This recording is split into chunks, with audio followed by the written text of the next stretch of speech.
Rawr! Ronnie doesn't make sense. I don't make sense. I'm me. What?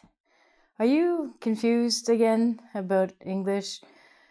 I did a lesson before about 10 words that are confusing or 10 words that don't make sense in English.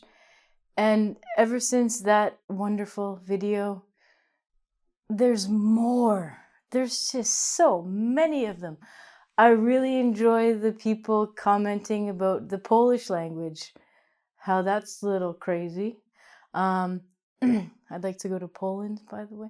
And I'm sure your language has crazy things, so I'm back to tell you not 10 more words that just don't make sense in English and why learning English is fun but difficult. So let's start with it. We wear on our bottom part of our bodies a pair of undies. Undies are slang for underwear, or the thing you wear under your pants. They're called underpants too. For some reason, we wear a pair of underwear, but we only have one section, we'll call it, just to be PC. But ladies, a bra, which we have two things that we put in the bra, is singular. So it's like we have two body parts down here and one up here. Thank you, clothing designers. Good way to do that. I don't think we'd want to call them bras. Just don't get it. Confusing. Next one. One of my favorites. Maybe you don't know this phrase yet. You're going to love it. Take a dump. So maybe you have heard someone say, I have to take a dump. And you're like, okay, I don't know what dump is. Take a dump means go to the bathroom, but you're going number 2. So you're taking a poo. But you guys maybe know that the word take means to actually put it in your pocket and take it home. Are you stealing my poo? So in English we say, I have to take a dump. But what we're actually doing is we're leaving poo or shit in the toilet. So I think we should change it to I have to maybe leave a dump, or make a dump would maybe be better, but take? That's just weird. If you would like to take my poo, I'll charge you $100. I'll send it to you. Just write me in the comments $100. Maybe if you're lucky, there'll be corn. Oh, burn. Next one. You probably heard this. How did you sleep last night, Ronnie? Badly. Oh, good. How did you sleep last night? I slept like a baby. Do you have a baby? Have you ever had a baby? Do you know what a baby is? If you've answered yes to these questions, you know damn well that babies do not really sleep well. You put them to bed and they wake up and cry.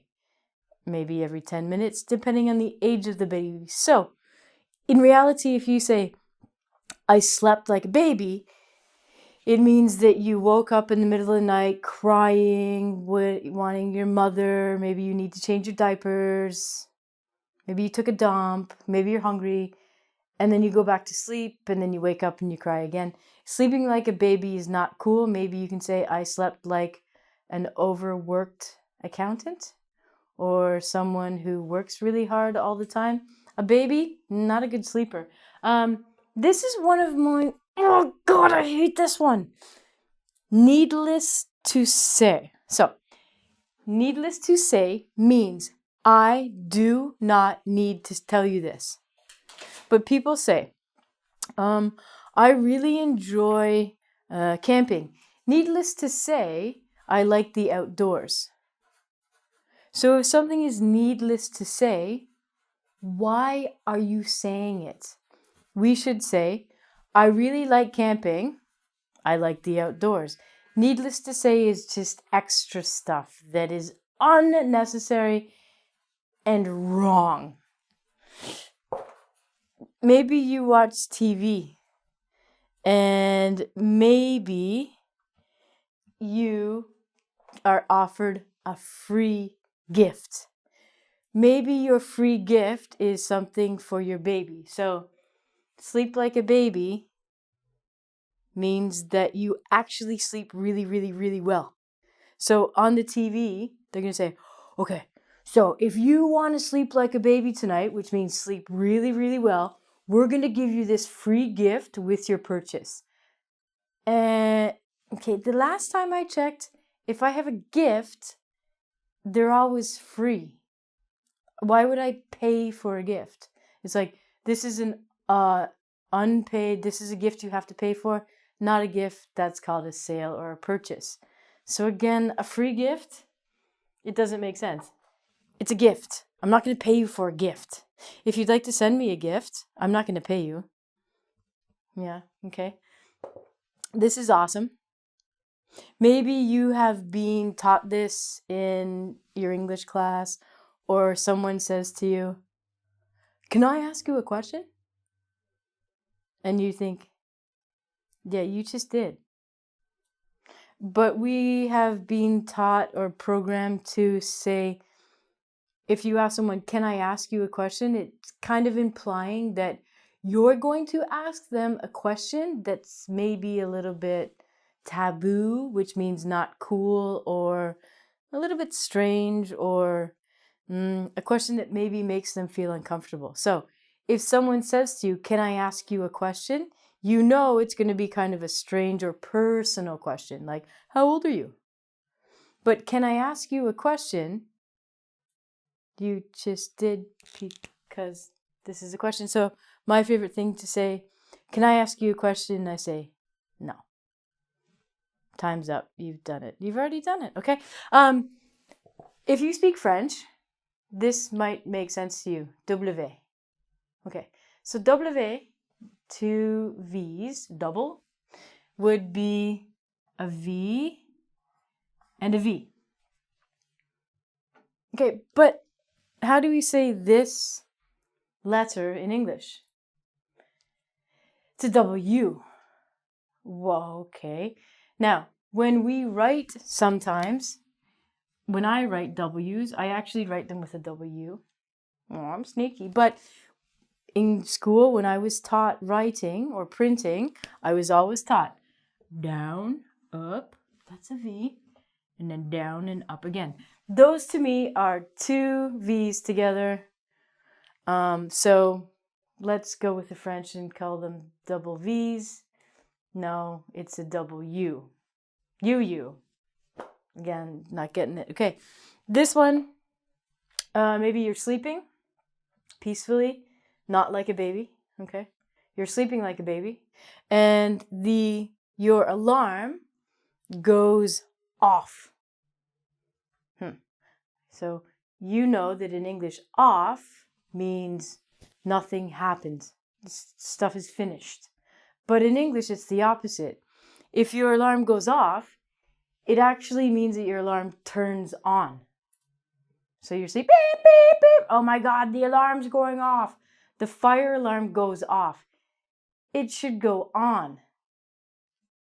But for some reason in English, it goes off.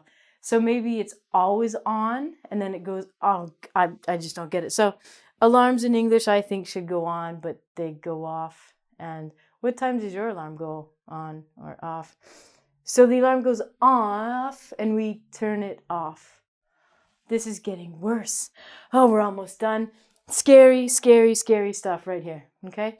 The pronunciation of this word, it's actually not liar, but it should be. This word is a lawyer. Lawyer, not liar.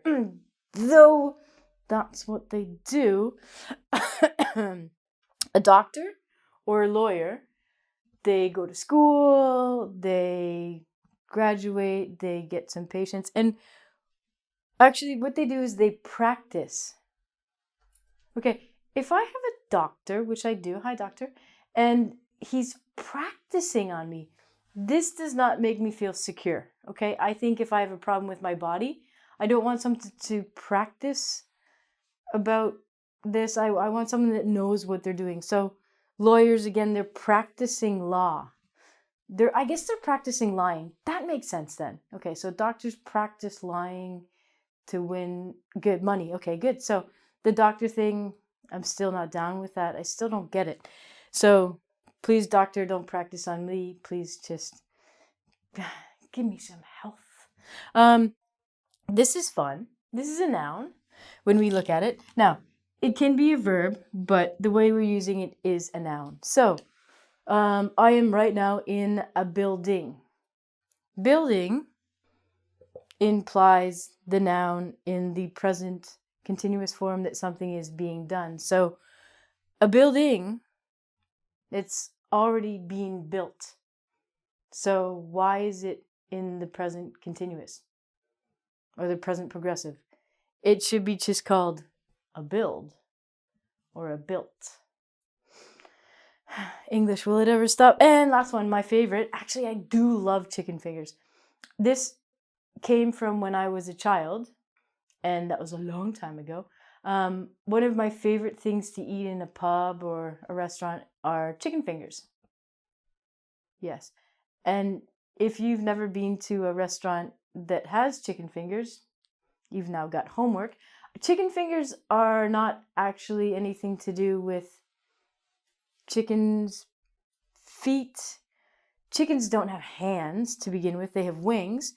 In a restaurant, you can get chicken wings, but they don't have fingers. Now, chicken have feet, and probably, maybe in your country, you eat chicken feet soup, delicious, or you just eat chicken feet as a snack. But somehow geniuses have decided that chicken's fingers are going to be a food. Chicken fingers are pieces of chicken that's breaded, which means there's a coating on it, like panko, and fried. They're pretty delicious. So you can go to a restaurant and you can order chicken fingers, knowing farewell that chickens do not even have hands. And maybe just to help your brain, you're going to get some chicken wings. They are also very delicious. So, you've got a lot of homework. You're going to send me money, and I will send you my dump. You're going to go to the restaurant and eat chicken fingers and chicken wings. And you're going to turn your alarm off. Till later, I'm out of here. This is crazy.